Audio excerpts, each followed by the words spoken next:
Bismillahirrahmanirrahim. Assalamualaikum warahmatullahi wabarakatuh. Om Swastiastu, Namo Buddhaya, dan salam kebajikan. Pertama-tama perkenalkan, nama saya Isnurdin.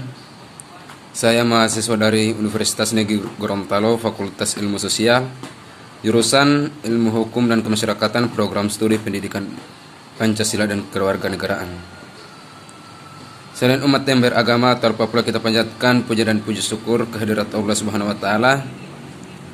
Karena dengan izin dan kuasa-Nya lah kita masih diberikan kesempatan, kesehatan, kekuatan, kenikmatan, sehingga kita masih dipertemukan di tempat walaupun hanya lewat video ini. Salawat serta salam selalu kita haturkan kepada junjungan kita, yakni baginda Nabi Muhammad SAW, yang dimana telah mengantarkan umatnya dari alam kebodohan menuju alam kepintaran, dari alam kegelapan menuju alam terang menderang, dari alam kebiadaban menuju alam peradaban.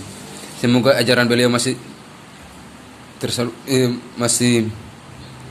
berjalan lancar terhadap umatnya, masih konsisten komitmen terhadap ajaran beliau. Amin amin ya rabbal alamin.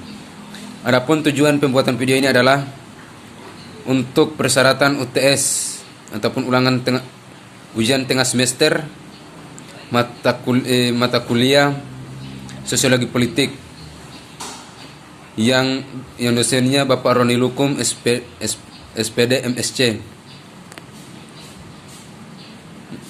Adapun materi yang akan saya bawakan yaitu adalah tentang konflik sosial ataupun konflik society. Berbicara tentang konflik, tak asing lagi untuk kita karena kerap begitu banyak konflik-konflik yang terjadi di negara Indonesia. Contohnya pada saat ini kita diperhadapkan dengan keadaan dunia yang sedang berkabung menghadapi virus yang menyerang masyarakat, yaitu adalah COVID-19. Coronavirus disease 2019, wabah yang berasal dari Wuhan yang telah menyebar ke ratusan negara hingga pada akhirnya pada Maret 2020 WHO World Health menetapkan wabah COVID-19 sebagai pandemi global. Hal ini karena penyebaran COVID ini sangat masif dan cepat. Beberapa negara telah melakukan kebijakan untuk menghadapi pandemi COVID-19, seperti kebijakan lockdown. Hanya saja kebijakan lockdown tidak bisa dijalankan secara total di negara Indonesia, karena pemerintah Indonesia memiliki kebijakan tersendiri untuk mengendalikan COVID-19, yaitu dengan kebijakan PSBB ataupun pembatasan sosial berskala besar, hingga PKM, yaitu adalah pembatasan kegiatan masyarakat. Kebijakan ini menghimbau agar masyarakat tidak melakukan perkumpulan fisik karena bisa memicu klaster baru penyebaran COVID-19. Pandemi COVID-19 telah berdampak secara sistematik dan terhadap seluruh aspek kehidupan secara ekonomi. Pandemi COVID-19 memberikan dampak pada sektor ekonomi seperti kolapsnya dunia usaha, kemiskinan hingga kelaparan secara sosial. Pandemi COVID-19 juga menimbulkan gejolak konflik yang cukup besar, konflik disharmoni akibat kemiskinan, konflik keagamaan dan peribadatan, bahkan konflik konfrontatif akibat kebijakan pemerintah yang kurang tepat. Pemerintah telah berupaya mengambil langkah untuk mengantisipasi ancaman yang ditimbulkan dari pandemi COVID-19, salah satunya melalui stimulus baik fiskal dan moneter yang dituangkan melalui Perpu nomor 1 tahun 2020 tentang kebijakan keuangan negara. Kebijakan ini seperti refocusing program dan realokasi anggaran untuk menangani dampak yang ditimbulkan oleh karena COVID pandemi 19. Beberapa daerah yang telah melakukan langkah responsif dan cepat seperti di daerah istimewa Yogyakarta dan Jawa Tengah. Dengan menggelontorkan BLT bantuan langsung tunai, pemerintah pusat juga telah mengeluarkan kebijakan tentang diskon tarif listrik, menaikkan insentif kartu pekerja, menanggung selisih bunga rumah bersubsidi, menambah dana kartu sembako, hingga keringanan pembayaran kredit. Banyaknya bantuan bagi masyarakat terdampak COVID-19 secara langsung mampu meringankan beban ekonomi yang hanya saja di balik pemberian bantuan ini juga berpotensi menimbulkan konflik.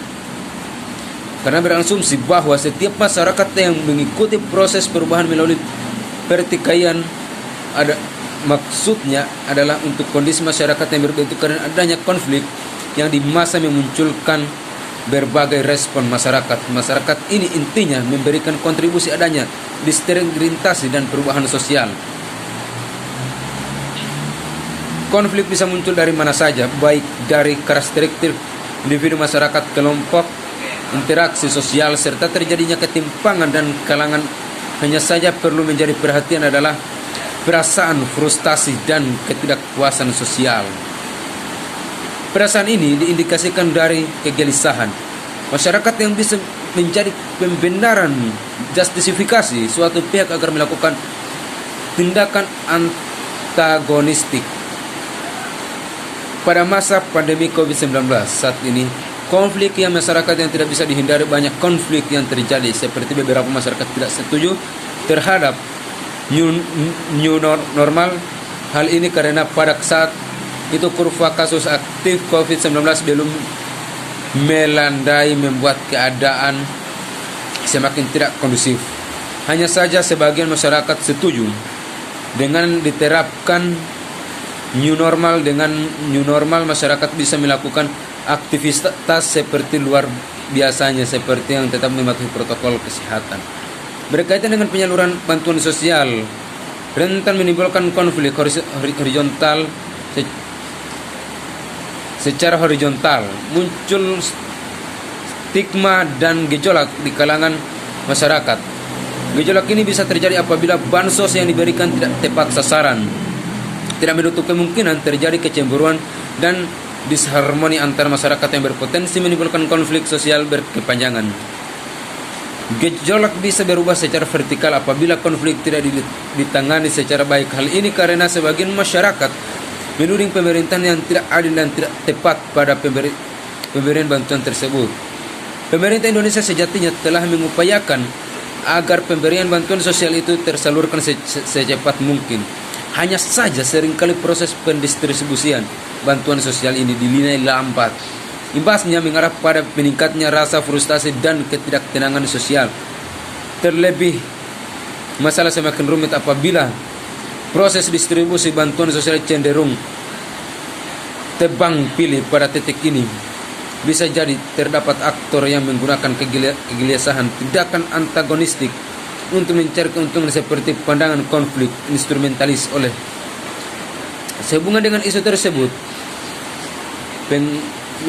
di Indonesia bahkan tercium gelagat adanya gerakan politik untuk memanfaatkan serangan COVID-19 berbagai momentum melakukan pergantian kekuasaan, mendorong pelengseran Jokowi.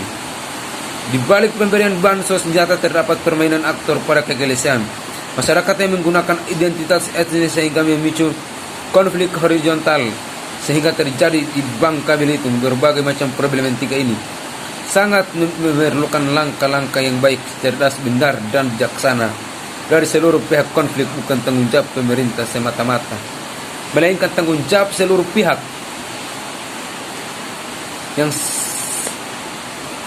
yang memiliki tanggung jawab moral. Salah satu upaya bisa melakukan adanya validasi penerimaan bantuan sosial seringkali menjadi perhatian dalam penyaluran bansos. Masalah ini mungkin bisa diselesaikan dengan pembicaraan tingkat RW atau kepala desa yang agar di seluruh warga membutuhkan bisa menerima bantuan. Penerima juga melakukan sinkronisasi dalam penerimaan bantuan sosial antara pusat dan daerah. Hal ini karena bantuan kerap dinamis sehingga persoalan perubahan data sangat memungkinkan terjadi. Misalnya,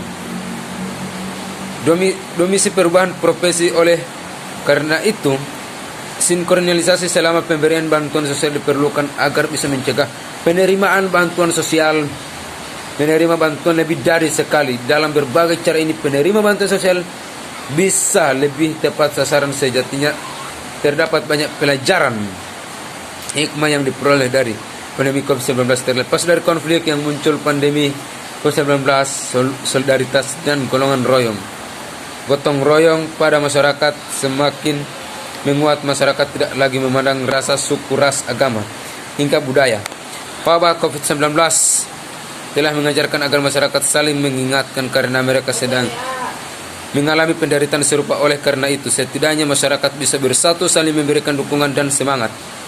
Di dalam kehidupan masyarakat terintegritas ada selalu mengalami konflik, hanya saja masyarakat juga tidak selalu berada di titik keseimbangan.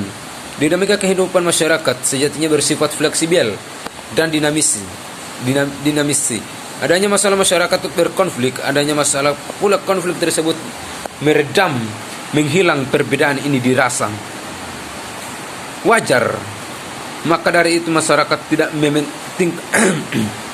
mementingkan egonya masing-masing agar bisa membentuk kehidupan yang harmoni. Proses penyatuan dan solidaritas tidak bisa dicapai tanpa adanya konflik yang dilalui. Kemudian kita akan masuk pada konflik yang memicu begitu banyak mahasiswa turun demo, yaitu adalah tentang konflik undang-undang Omnibus Law. Pemerintah baru saja mengesahkan undang-undang Omnibus Law pada Senin 10/2020 kemarin. Keputusan tersebut pun mengundang penolakan dari buruh hingga mahasiswa. Imbasnya hari ini terjadi beberapa tempat. Apa itu Omnibus Law sebenarnya? Menurut Audrey O'Brien pada tahun 2009, Omnibus Law adalah suatu rancangan undang-undang atau bil yang mencakup lebih dari satu aspek yang digabung menjadi satu undang-undang. Sedangkan Barbara Claire 2012 menjelaskan Omnibus Bill adalah proses pembuatan peraturan yang bersifat kompleks yang penyelesaiannya memakan waktu lama karena mengandung banyak materi, meskipun subjek, isu, dan programnya tidak selalu terikat. Sebelumnya Presiden Joko Widodo atau Bapak Jokowi sendiri mengungkapkan dalam pidato pada sering paripurna MPRI dalam angkatan pelantikan Presiden dan Wapres Presiden pada periode 2009-2024 bahwa akan menyederhanakan regulasi dengan menerbitkan dua undang-undang besar yang yaitu Mencipta Kerja lalu memberikan dan Undang-Undang Pemberdayaan UMKM. Hanya saja Omnibus Law ini terdiri dari 174 pasal yang dinilai merugikan oleh para buruh. Berikut ini Omnibus Law yang ditolak oleh para buruh. Menurut Presiden Konfederasi Serikat Pekerja Indonesia KSPI Said Iqbal, upah minimum penuh syarat, upah minimum kabupaten kota, upah minimum bersyarat dengan memperhatikan lagu inflasi atau pertumbuhan ekonomi sementara ini upaya untuk minimum sektoral kabupaten kota dihapus dalam undang-undang di dalam RUU Cipta Kerja. Menurutnya UMKM tidak perlu karena UMSK harus tetap ada, sebab UMK setiap kabupaten atau kota berbeda. Misalnya dia juga tidak setuju jika UMKM di Indonesia disebut dengan mahal dari negara ASEAN lainnya. Jika diambil rata-rata nilai UMK secara rasional, UMK di Indonesia disebut jauh lebih kecil dari minuman Vietnam. Tidak adil jika sektor negara Indonesia tidak adil, teman-teman. Dan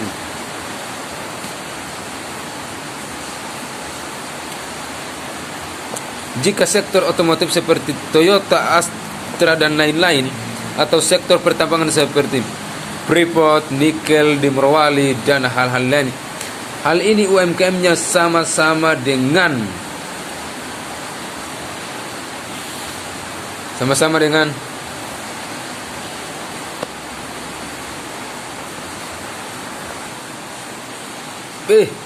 buta mati ini. Apa? Sudah mati sampai lagi.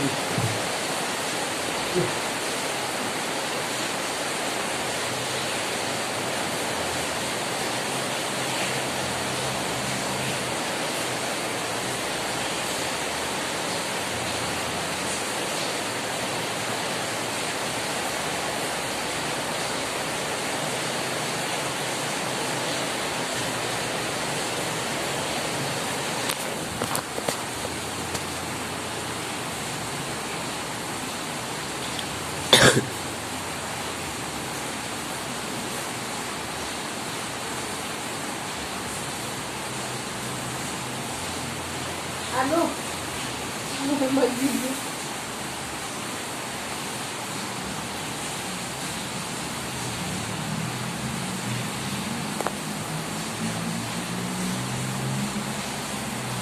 Dia yang suka tidur.